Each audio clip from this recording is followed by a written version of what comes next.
اس سے پچھلے دن میں بات چل رہی تھی امام اعظم ابو حنیفہ رحمۃ اللہ علیہ پر غیر مقلدین کے اعتراض، تو جس میں الحمدللہ 2 اعتراضات کا جواب دیا تھا۔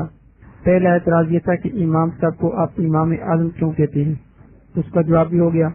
دوسرا اعتراض یہ تھا کہ امام صاحب کوفی ہیں، تو اس کے بارے میں انہوں نے بتلا دیا کہ اگر امام صاحب کوفی ہیں تو پھر اس کا مطلب ہے کہ کوفہ والوں سے سند نہیں لینی چاہیے۔ اگر امام صاحب کوفی ہیں تو امام بخاری رحمۃ اللہ تو روس کے رہنے والے تھے، بخارا کے رہنے والے تھے، وہ بھی مدینہ کے رہنے والے نہیں تھے۔ تو اگر یہ الزام امام ابو حنیفہ رحمۃ اللہ علیہ پر آ سکتا ہے تو یہ الزام امام بخاری رحمۃ اللہ علیہ پر بھی آ سکتا ہے۔ پھر اگر کوفہ والوں سے روایت لینی جائز نہیں تو میں نے تقریباً 10 اسناد پڑھ کے بخاری شریف سے دکھائی تھی کہ ان کے تمام راوی، بعض روایات کے اندر 5 راوی اور بعض روایات کے اندر 4 راوی، علامہ بدر الدین عینی رحمۃ اللہ علیہ فرماتے ہیں کہ یہ ساری کے سارے راوی یہ کوفی ہیں۔ اگر کوفہ والوں سے روایت لینی جائز نہیں تھی تو پھر امام بخاری رحمۃ اللہ علیہ نے کوفہ والوں سے روایت کیوں لی؟ تیسرا اعتراض جو امام ابو حنیفہ رحمۃ اللہ علیہ پر کرتے ہیں، اس سے پہلے میں ایک واقعہ امام صاحب کی شان میں جو داؤد غزنوی رحمۃ اللہ علیہ نے جو غیر مقلد تھے انہوں نے نقل کی اپنے والد کے حوالے سے۔ سوانی مولانا داؤد غزنوی اس کتاب کو مرتب کیا سید ابو بکر غزنوی نے، اس کے صفحہ نمبر 384 پر ایک واقعہ نقل کیا ہے۔ فرماتے ہیں کہ میرے والد صاحب مولانا عبد الجبار غزنوی ان کے مجلس میں حلقہ درس میں یعنی درس بخاری شریف میں کچھ طلباء پڑھتے تھے، تو ایک طالب علم نے امام صاحب کی شان میں گستاخی کر دی۔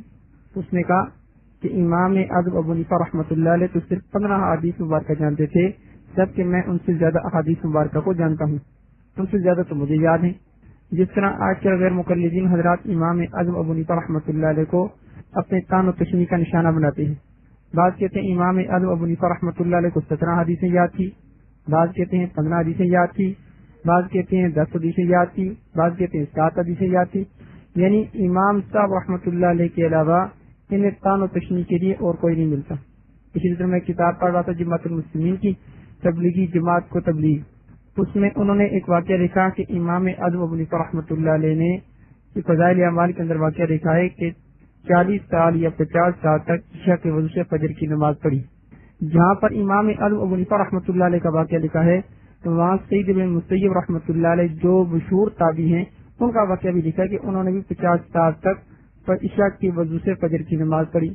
اسی طرح بے شمار تابعین کے وہاں پر واقعات لکھی ہیں، لیکن جماعت المسلمین والوں کو وہ سارے واقعات نظر نہیں آتے، صرف امام صاحب کا نام نظر آتا ہے۔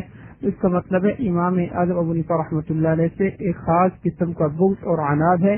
اگر بغض اور عناد نہ ہوتا تو باقیوں کے نام بھی لکھے جاتے، لیکن صرف امام صاحب کا نام لکھنے سے یہ سمجھ میں آتا ہے کہ صرف امام صاحب سے ہی ان کو بغض۔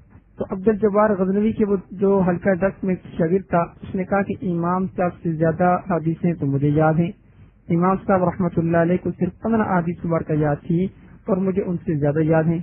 تو داؤد غزنوی کہتے ہیں کہ میرے والد عبد الجبار غزنوی نے ان کو حلقہ درس سے نکال دیا اور غصے ہو گئے کہ تو نے ایک اللہ کے ولی کی توہین کی ہے، اور حدیث مبارکہ میں آتا ہے جس نے اللہ کے ولی سے دشمنی کی، اللہ کے ولی کو برا کہا، اس نے اللہ رب العزت سے جنگ کا اعلان کر دیا۔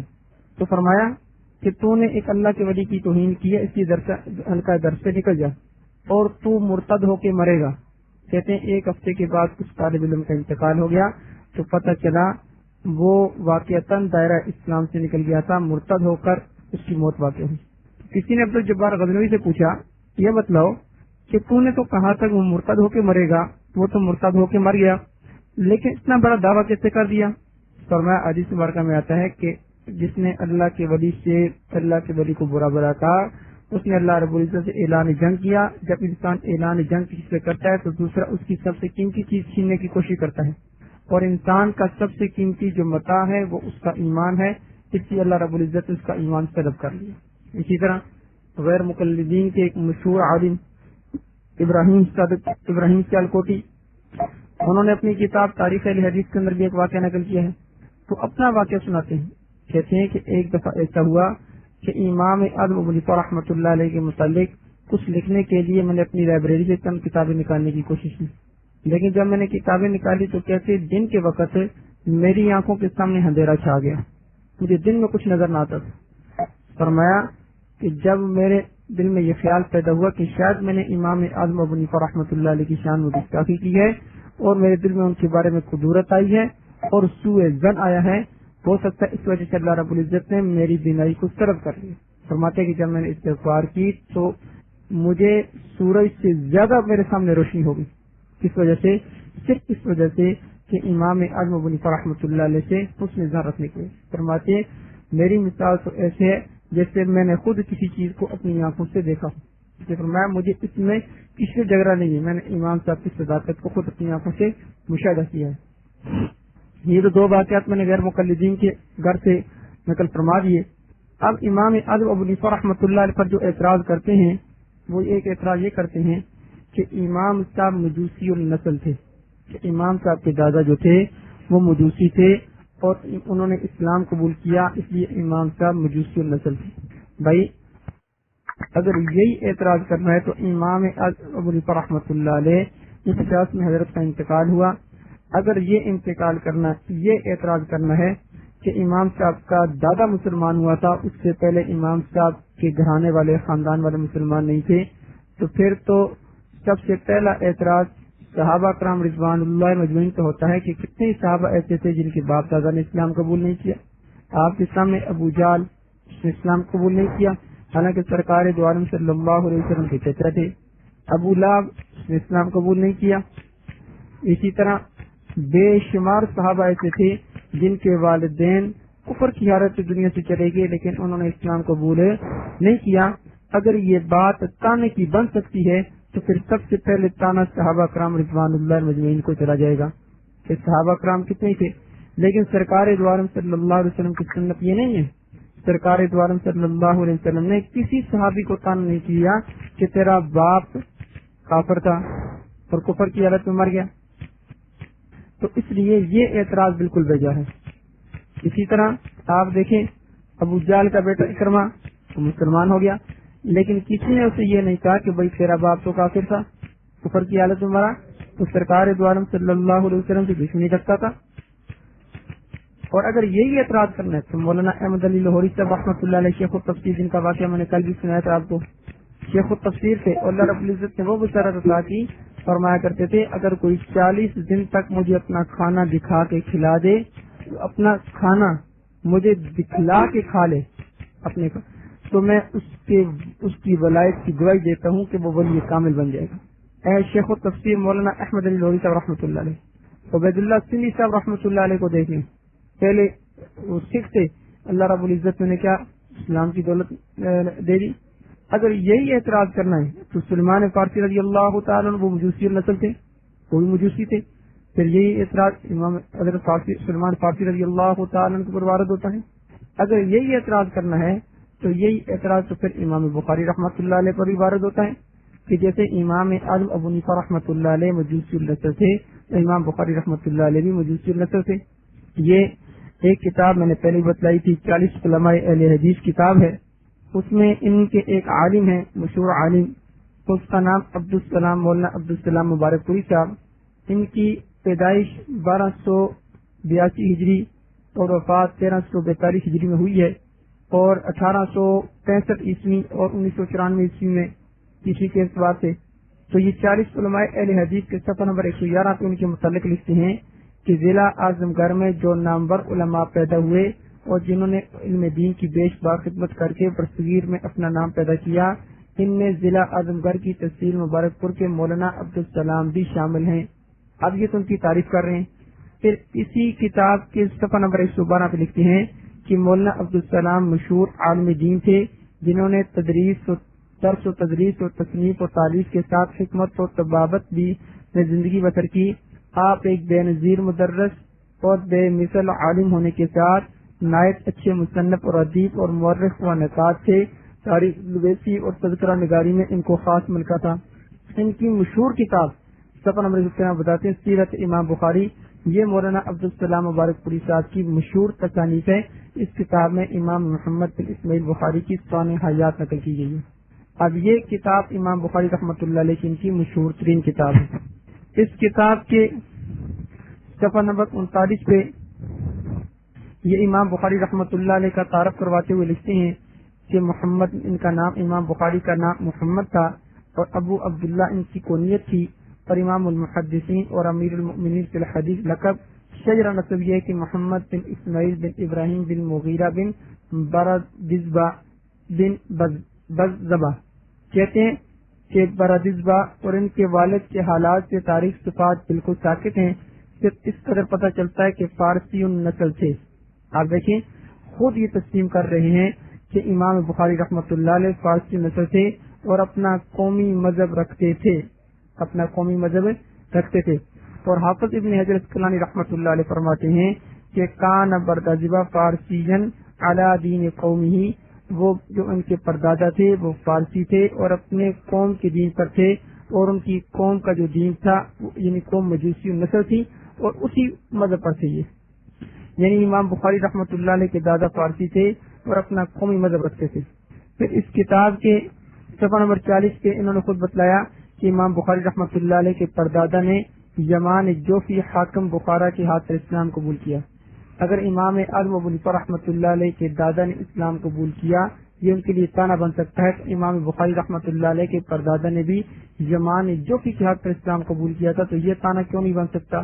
اور اسی طرح دیکھیں فرماتے ہیں کہ حافظ ابن حجر اسقلانی رحمۃ اللہ علیہ پر نصب الیہ نسبت والا عملا بمذهب من يرى انه من اسلم على يد شخص كان ولاؤه له فانما قيل له جوفی لذلك، ان کو جوفی اس وجہ سے کہا جاتا تھا کہ انہوں نے یمان جوفی کے ہاتھ پر اسلام کو قبول کر لیا۔ اگر فارسی نسل ہونا اور مجوسی نسل ہونا تانا بن سکتا ہے تو یہ امام بخاری رحمۃ اللہ علیہ کے لیے بھی تانا بن سکتا ہے۔ اس کے لیے مزید یہ دیکھیں مولانا زکریا صاحب رحمۃ اللہ علیہ نے اپنی کتاب تقریر بخاری کے اندر بھی اس کی تفصیل کی ہے۔ تقریر بخاری کی صفحہ نمبر 39 کے اوپر، صفحہ نمبر 36 کے اوپر فرماتے ہیں کہ محمد بن اسماعیل بن ابراہیم بن مغیرہ بن برادزبہ الجوفی البخاری، جوفی نسبت ہے جوف کی طرف اور عرب کے قبیلہ کا نام ہے۔ اس کے بعد فرماتے ہیں برادزبہ با مفتوحہ بعدہ را ثم دال مکسورہ بعدہ ہا، یہ فارسی کی لغت ہے اور فارسی میں بھی ملک بخارا کی برادزبہ فارسی زبان میں کاشتکار کو کہتے ہیں، یہ کھیتی کرتے تھے۔ فرماتے ہیں اور مجوسی تھے، حالت کفر ہی میں ان کا انتقال ہوا، حالت کفر میں ہی ان کا انتقال ہوا۔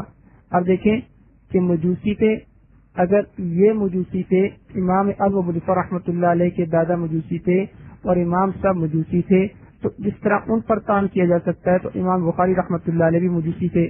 یہ تقریر بخاری جلد اول اس کی صفحہ نمبر 36 پر مولانا زکریا صاحب رحمۃ اللہ علیہ نے تصریح فرما دی کہ وہ مجوسی تھے اور حالت کفر میں ہی ان کا انتقال ہوا اور ان کے صاحبزادہ مغیرہ ہیں، یہ مسلمان ہوئے یمان جوفی کے ہاتھ پر۔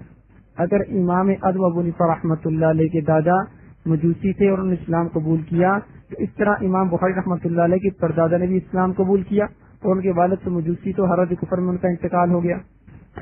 تو جس طرح یہ اعتراض امام بخاری رحمۃ اللہ پر وارد ہوتا ہے، اسی طرح امام اعظم رحمۃ اللہ علیہ پر وارد ہوتا ہے، اسی طرح امام بخاری رحمۃ اللہ علیہ پر بھی وارد ہوتا ہے۔ لیکن ہم کہتے ہیں یہ کوئی تان کی بات نہیں ہے، نہ امام اعظم ابو حنیفہ رحمۃ اللہ علیہ کے لیے اور نہ امام بخاری رحمۃ اللہ علیہ کے لیے، اس لیے کہا جاتا ہے کہ سب سے اعتدال والا مسلک یہ اہل سنت والجماعت حنفی دیوبندیوں کا ہے، اس میں کسی کو برا بلا نہیں کہا جاتا۔ دیکھیں تو اس کے بعد ایک اعتراض یہ کیا جاتا ہے امام اعظم ابو حنیفہ رحمۃ اللہ علیہ پر کہ امام صاحب مرجیہ تھے۔ امام صاحب پر ایک اعتراض یہ کیا جاتا ہے کہ امام صاحب مرجی تھے۔ سب سے پہلے تو آپ یہ سمجھ لیں کہ مرجی کسے کہا جاتا ہے۔ دیکھیں سرکار دو عالم صلی اللہ علیہ وسلم کی دنیا سے چلے جانے کے بعد چند مذاہب، چند فرقے بن گئے۔ ایک تو سرکار دو عالم صلی اللہ علیہ وسلم جب دنیا سے چلے گئے تو چند فرقے، ان میں مرجیہ، معتزلہ، خوارج اور اکثر خوارج۔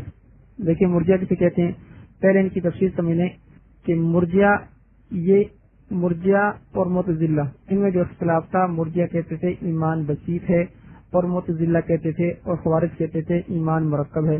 اب بسیط اور مرکب کو اس طرح سمجھیں کہ بسیط کا مطلب یہ کہتے تھے کہ اگر کسی نے صرف دل سے ایمان کی تصدیق کر دی، دل سے ایمان لے آیا اور اسے ایمان کی تصدیق کر دی تو وہ دائرہ اسلام میں داخل ہو گیا۔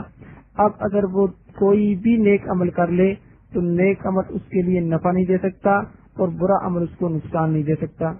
یہ مرجع کا مذہب تھا، یعنی ایمان کے بسیط ہونے کے قائل تھے. اور بعض خوارج اور معتزلہ اس بات کے قائل تھے کہ ایمان مرکب ہے، یعنی تصدیق قلبی، اقرار باللسان اور عمل بالجوارح، ان تین چیزوں کو ملائیں تو تب ایمان بنتا ہے. یعنی انسان دل کے ساتھ تصدیق بھی کرے اور زبان سے اقرار بھی کرے اور نیک اعمال بھی کرے، یعنی عمل بالجوارح، یعنی اپنے اعضاء کے ساتھ نیک اعمال بھی کرے، تب جا کے ایمان اس کا کامل ہوگا، تب وہ ایمان والا ہوگا.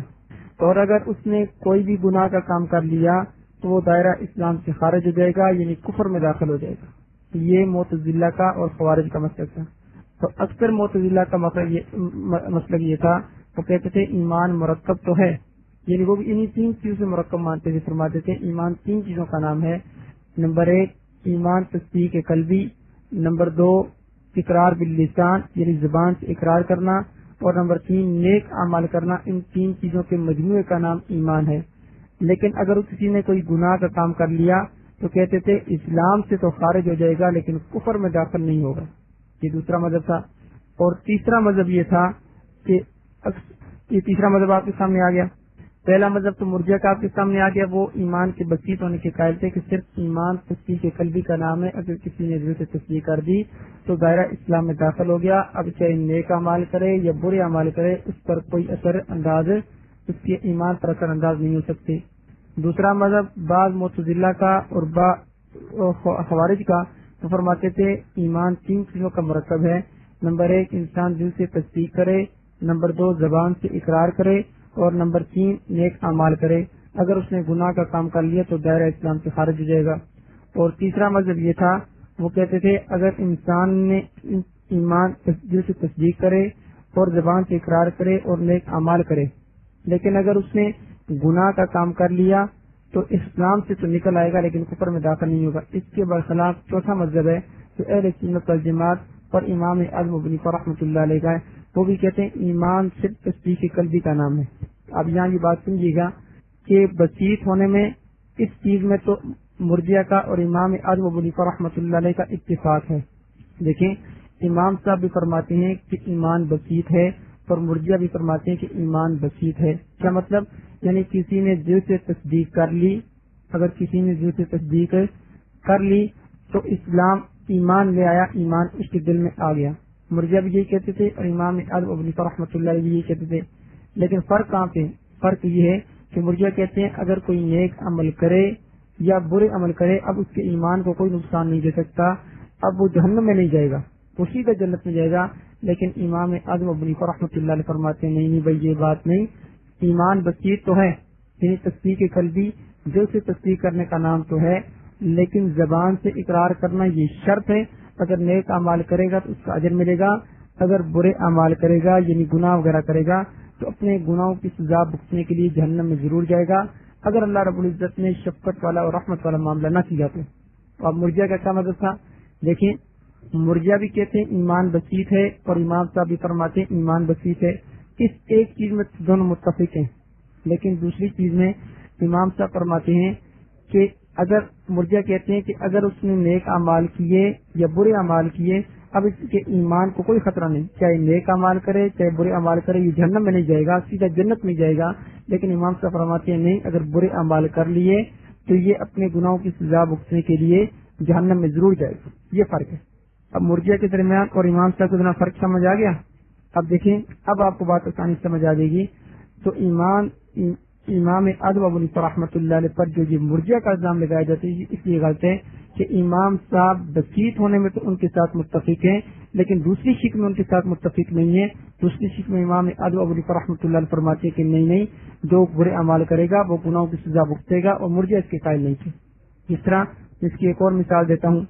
جیسے امام بخاری رحمۃ اللہ علیہ کو لے لیں. امام بخاری رحمۃ اللہ علیہ یہ میرے سامنے کتاب کھلی ہے تقریر بخاری شریف، اس میں انہوں نے اس کا صفحہ نمبر ہے، میں ایک منٹ آپ کو صفحہ اس کا بتلا دوں، ایک منٹ ذرا انتظار کرنے میں صفحہ آپ کو بتا دوں اس کا، کیونکہ یہی الزام امام بخاری رحمۃ اللہ علیہ کے اوپر بھی ہے.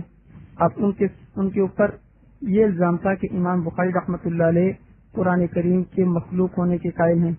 امام بخاری رحمۃ اللہ علیہ قرآن کریم کے مخلوق ہونے کے قائل ہیں، حالانکہ امام بخاری رحمۃ اللہ علیہ قرآن کریم کے مخلوق ہونے کے قائل نہیں تھے۔ اس کی وجہ یہ ہے کہ دیکھیں، جب یہ معتزلہ کا فتنہ امام احمد بن حنبل رحمۃ اللہ علیہ کے دور میں عروج پر پہنچا، امام احمد بن حنبل رحمۃ اللہ علیہ کے دور پہ عروج پہ پہنچا، تو معتزلہ یہ کہتے تھے کہ یہ قرآن کریم مخلوق ہے، معتزلہ کہتے تھے قرآن کریم مخلوق ہے، لیکن امام احمد بن حنبل رحمۃ اللہ علیہ فرمایا کہ قرآن کریم مخلوق نہیں بلکہ اللہ رب العزت کا کلام ہے، اللہ رب العزت کا کیا ہے؟ کلام ہے۔ اب دیکھیں، شروع میں حنابلہ نے بڑی پرزور طریقے سے تشدید کی، اس بات کا رد کیا، تردید کی اس بات کی، فرمایا کہ نہیں، یہ قرآن کریم مخلوق نہیں بلکہ اللہ رب العزت کا کلام ہے۔ اب دیکھیں، امام احمد بن حنبل رحمۃ اللہ علیہ کا زمانہ پہلے کا ہے اور امام بخاری رحمۃ اللہ علیہ کا زمانہ بعد کا ہے۔ کچھ عرصے کے بعد جب دوسرے حنابلہ مؤخرین حنابلہ آئے تو وہ کہنے لگے قرآن کریم بھی کلام اللہ ہے، قرآن کریم بھی کلام اللہ ہے، اور جو الفاظ ہم اپنے منہ سے ادا کرتے ہیں یہ بھی کلام اللہ ہے، اور یہ جو گتا وغیرہ اوراق وغیرہ ہیں یہ بھی کلام اللہ یعنی قدیم ہے۔ حنابلہ تو یہ کہتے تھے امام احمد بن حنبل رحمۃ اللہ علیہ کہ قرآن کریم قدیم ہے اور کلام اللہ ہے، قرآن کریم قدیم ہے اور کلام اللہ ہے، اور بعد کے حنابلہ نے آ کر کہنا شروع کر دیا کہ یہ کلام اللہ بھی قدیم ہے اور اس کے الفاظ بھی قدیم ہے، بلکہ یہ جو گتا ہے دفتین، یہ گتا بھی قدیم ہے اور آگ بھی قدیم ہے، ساری چیزیں قدیم ہے۔ اب دیکھیں، امام بخاری رحمۃ اللہ علیہ نے ان کا رد کیا، ان کا رد کرتے ہوئے امام بخاری رحمۃ اللہ علیہ نے ان کا رد کیا، ان کا رد کرتے ہوئے امام بخاری رحمۃ اللہ نے فرمایا کہ نہیں، یہ جو الفاظ ہم اپنے منہ سے نکالتے ہیں اپنے منہ سے، یہ حادث ہیں اور یہ ختم ہونے والے ہیں، یہ مخلوق ہیں۔ اب دیکھیں، جیسے معتزلہ مخلوق کہتے تھے تو امام بخاری رحمۃ اللہ علیہ نے بھی مخلوق کہا، لیکن الفاظ کو، کن کو مخلوق کا؟ الفاظ کو جو انسان اپنے منہ سے نکالتا ہے، لیکن جو کلام الہی کے الفاظ ہیں، کلام اللہ ہے، یہ مخلوق نہیں بلکہ یہ کلام اللہ۔ فرمایا کہ وہ الفاظ جو ہم اپنے منہ سے نکالتے ہیں، کہ انسان اپنے منہ سے، جیسے میں ابھی بات کر رہا ہوں، یہ بات ختم بھی ہو سکتی ہے تھوڑی دیر کے بعد، جب یہ بات ختم ہو جائے گی تو یہ تو میری اپنی بات ہوئی نا، یہ تو اللہ کا کلام نہ ہوا، کہ میری بات جب ختم ہو جائے گی تو بات ختم ہو جائے گی، یہ قدیم۔ تو فرمایا کہ یہ جو انسان اپنے منہ سے الفاظ نکالتا ہے یہ بھی مخلوق ہے، اور یہ گتا وغیرہ جو قرآن کریم کی دونوں طرف لگا ہوتا ہے یہ بھی مخلوق ہے۔ فرمایا صرف اللہ رب العزت کے جو کلام اللہ کے الفاظ ہیں، کلام الہی یعنی قرآن کریم کے اندر لکھے ہوئے ہیں، اور اللہ رب العزت کا جو کلام ہے وہ قدیم ہے۔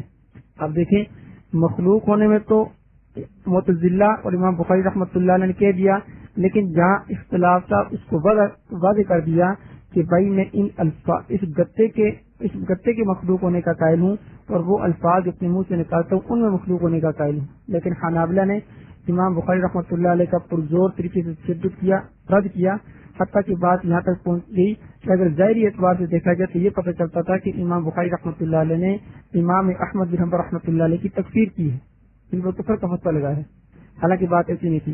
جیسے یہاں امام بخاری رحمۃ اللہ علیہ ایک اعتبار سے مخلوق ہونے کے قائل ہیں اور دوسرے اعتبار سے کلام اللہ ہونے کے قائل ہیں، اسی طرح امام اعظم ابو حنیفہ رحمۃ اللہ علیہ بھی ایک اعتبار سے ایمان کے بسیط ہونے کے قائل ہیں، لیکن دوسرے اعتبار سے ان کے مرجئہ کے مخالف ہیں، کیونکہ مرجئہ کہتے تھے کہ جو انسان ایمان لے آئے تو ایمان لانے کے بعد کوئی نیک عمل یا برا عمل اس کو نقصان نہیں دے سکتا، لیکن امام صاحب فرماتے ہیں برا عمل اگر کرے گا تو جہنم میں اس کو سزا بھگتنی پڑے گی۔ چلیں، یہ تو ساری باتیں تھی، ایک طرف رکھ دی جائے۔ اگر ان ساری باتوں کو ایک طرف رکھ بھی دیا جائے، یہ دیکھیں سیرت بخاری کے صفحہ نمبر 232 کے اوپر بھی انہوں نے یہی بات کی ہے کہ اہل سنت والجماعت کا جو مسلک تھا اس میں مرجئہ پیدا ہو گئے تھے، تو مرجئہ کا سیدھا انہوں نے عبدالسلام مبارک پوری صاحب نے بھی یہی بات بیان کی ہے۔ اب دیکھیں، اگر بالفرض ہم یہ بات تسلیم بھی کر لیں کہ غیر مقلدین نے امام اعظم ابو حنیفہ رحمۃ اللہ علیہ پر مرجئہ کا الزام لگایا ہے، تو یہ ابراہیم سیالکوٹی صاحب جنہوں نے کتاب لکھی تاریخ اہل حدیث، جس کا غیر مقلدین حضرات تعارف کرواتے ہوئے لکھتے ہیں، یہ صفحہ نمبر 224 کے اوپر کتاب 40 علماء اہل حدیث، اس میں ابراہیم سیالکوٹی صاحب کے متعلق لکھتے ہیں کہ بڑے عالم، فاضل، مبلغ، مفسر، مناظر، مباحث تھے اور بہت بڑے مصنف بھی تھے۔ اسی طرح ایک اور عالم ان کے بارے میں لکھتا ہے عالم دین تھے، ان میں انتظامی صلاحیتیں بہت زیادہ تھی۔ اور تیسرے عالم ان کے بارے میں لکھتے ہیں کہ ایک بلند پایا عالم دین اور جامع کمالات شخصیت تھے، تحریر و تقریر پر یکساں کو رکھتے تھے۔ اور ان کے جو شروع میں ان کا تعارف کروایا وہ یہ لکھا ہے کہ مولانا حافظ محمد ابراہیم سیالکوٹی اپنے عید کے جلیل القدر بلند پایا مفسر قرآن، اعلیٰ مرتبت محدث، مؤرخ، محقق، دانشور، خطیب، مقرر، متکلم، معلم، مناظر، صحافی اور نامور مصنف تھے، اور اس کے ساتھ بڑے غیور، جری، باروق اور صاحب جلال بزرگ تھے۔ اللہ تعالیٰ نے ان کو دین اور دنیا کی نعمتوں سے نوازا تھا، اور حق گوئی اور بے باکی میں عدم المثال تھے۔ اب اس بات کو غور سے دیکھیں، فرما رہے ہیں کہ حق گوئی اور بے باکی میں عظیم المثال تھے، یعنی ان کی مثل کوئی نہیں تھا۔ حق گوئی ان کا طرح امتیاز تھا، یعنی حق گوئی میں یہ بالکل بے باک تھے، کسی کا لحاظ نہیں رکھتے تھے۔ یہ اپنی کتاب تاریخ اہل حدیث اس کے صفحہ نمبر 70 پہ لکھتے ہیں کہ امام اعظم ابو حنیفہ رحمۃ اللہ علیہ پر مرجئہ کا الزام غلط ہے۔ ہم یہاں پر یہ کہتے ہیں کہ بھائی ہماری بات چھوڑو، اپنے بڑوں کی بات تم مان لو۔ تمہارے بڑے خود کہتے ہیں کہ امام اعظم ابو حنیفہ رحمۃ اللہ علیہ پر مرجئہ کا الزام غلط ہے، لہٰذا ان کی بات تسلیم کر لو۔ اب اسی کتاب کے صفحہ نمبر 235 کے اوپر ان کی تصنیف کا ذکر کیا ہے، جس میں تاریخ اہل حدیث کا ذکر بھی انہوں نے کیا ہے کہ ان کی ایک کتاب تاریخ اہل حدیث بھی ہے۔ 88 نمبر پر اس کا ذکر کیا کہ 88 نمبر پر تصنیف ہے وہ تاریخ اہل حدیث ہے۔ تو اس تاریخ اہل حدیث کے صفحہ نمبر 70 کے اوپر ابراہیم سیالکوٹی صاحب لکھتے ہیں کہ امام اعظم ابو حنیفہ رحمۃ اللہ علیہ کے اوپر مرجئہ کا الزام غلط ہے۔ ہم کہتے ہیں بھائی ہماری بات چھوڑ دو، اپنے حضرات کی بات مان لو۔ ایک اعتراض امام اعظم ابو حنیفہ رحمۃ اللہ علیہ یہ کرتے ہیں کہ امام صاحب نے فرمایا تھا کہ ایمان کا ایمان جبرائیل، کہ میرا ایمان جبرائیل علیہ السلام کے ایمان کی طرح ہے، میرا ایمان جبرائیل علیہ السلام کے ایمان کی طرح ہے۔ تو اب جس انسان کو گرامر نہ آتی ہو، ظاہر بات ہے اس میں ایسے اوٹ پٹانگ سوال کرنے ہیں۔ دیکھیں یا امام اعظم ابو حنیفہ، یہ علمی بات ہے، یا امام اعظم ابو حنیفہ رحمۃ اللہ نے فرمایا کہ ایمان کا ایمان جبرائیل، کہ میرا ایمان ایمان جبرائیل کے ایمان کی طرح ہے، لیکن یہاں کاف کے ساتھ تشبیہ دی گئی ہے۔ ایک ہوتا ہے کہ میرا ایمان مثل ایمان جبرائیل، ایمان جبرائیل علیہ السلام کے ایمان کی مثل ہے۔ میں اس کو عام لفظوں میں یہ سمجھا دیتا ہوں۔ دیکھیں کاف عربی زبان میں اس میں جو تشبیہ دی جاتی ہے وہ ذات میں تشبیہ دی جاتی ہے، صفات میں تشبیہ نہیں دی جاتی، اور مثل کے لفظ سے تشبیہ دی جاتی ہے اس میں تشبیہ صفات میں دی جاتی ہے، ذات میں نہیں دی جاتی۔ یا امام اعظم ابو حنیفہ رحمۃ اللہ علیہ نے ایمان کا ایمان جبرائیل کہہ کر صفات کی نفی کر دی کہ میرا ایمان جبریل علیہ السلام کے ایمان کی طرح صفات میں نہیں ہے بلکہ ذات میں ہے۔ جیسے جبریل علیہ السلام اللہ رب العزت کی ذات پر ایمان رکھتے ہیں، میں بھی اللہ رب العزت کی ذات پر ایمان رکھتا ہوں، جیسے وہ ایمان رکھتے ہیں میں بھی ایمان رکھتا ہوں۔ جیسے یعنی ان کا ایمان ہے، نفس ایمان ان میں پایا جاتا ہے تو نفس ایمان مجھ میں بھی پایا جاتا ہے۔ ورنہ دیکھیں انسان صفات کے اعتبار سے جو فرشتے ہیں ان کی صفات ایک جگہ مستقل دائمی قائم ہے، ان کے دل کے اندر گناہ کی رغبت پیدا نہیں ہوتی، ان کے دل میں شہوات پیدا نہیں ہوتی، بد نظری نہیں ہوتی، تو یہ صفات ہے ساری، جبکہ انسان کے اندر یہ ساری چیزیں پائی جاتی ہیں۔ اس لیے امام صاحب نے جو اپنے ایمان کو جبرائیل علیہ السلام کے ایمان کے ساتھ تشبیہ کی تھی وہ ذات ایمان میں، یعنی باعتبار ایمان جس طرح وہ ایمان رکھتے ہیں میں بھی ایمان رکھتا ہوں، نہ کہ باعتبار صفات کی۔ سمجھ آ گئی؟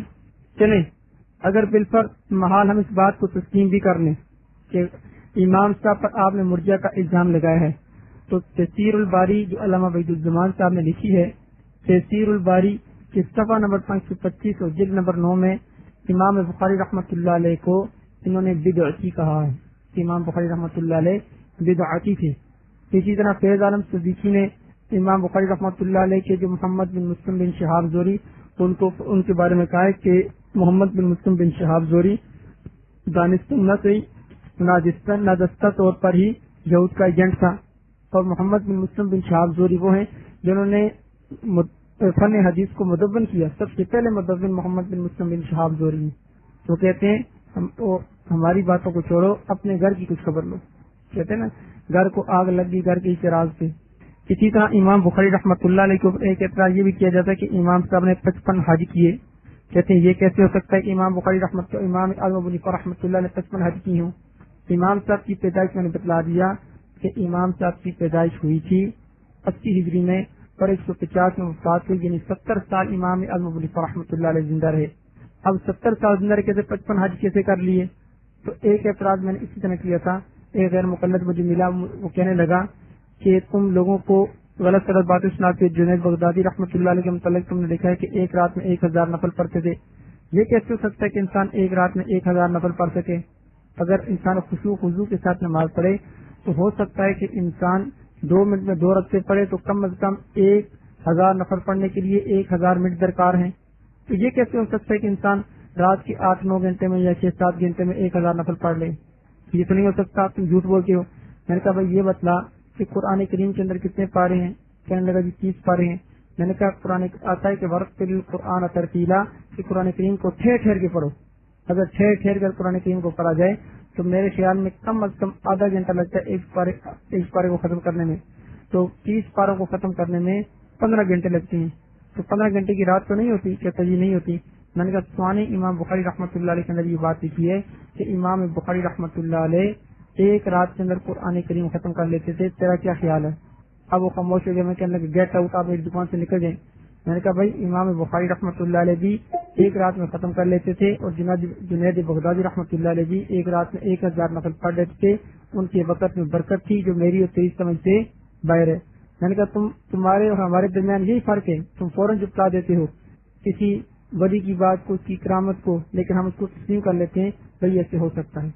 تو ایک اعتراض یہ کرتے ہیں کہ امام صاحب نے 55 حج کیے، امام صاحب نے 55 حج کیے، تو یہ کیسے ہو سکتا ہے کہ 70 سال ایک انسان کی عمر اس نے 55 حج کیے ہوں؟ ایسا کیوں نہیں ہو سکتا؟ کہ اگر تو امام صاحب نے 55 حج کیے تھے اور امام صاحب سے زیادہ حج کسی نے نہ کی ہوں پھر تو بات بن سکتی ہے. سیر الاعلام النبلاء ایک کتاب ہے، اس کے صفحہ نمبر 392 اور جلد نمبر 6 کے اوپر لکھا ہوا ہے کہ امام ابن ماجہ رحمۃ اللہ علیہ کے جو شیخ تھے علی بن منذر، انہوں نے 58 حج کیے تھے اور اکثر حج پیادہ کیے تھے، یعنی پیدل کیے تھے.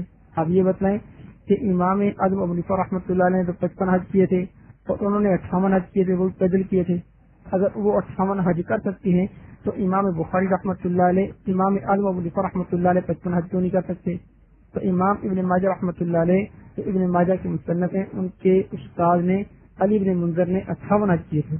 اسی طرح محدث سعید بن سلمان ابو عثمان واسطی، انہوں نے 60 حج کیے تھے. انہوں نے کتنے حج کیے تھے؟ 60 حج کیے تھے. اگر وہ 60 حج کر سکتے ہیں تو امام اعظم ابو حنیفہ رحمۃ اللہ نے 55 کر لیے تو کون سی بڑی بات ہے؟ تو اصل مقصد یہ نہیں ہے.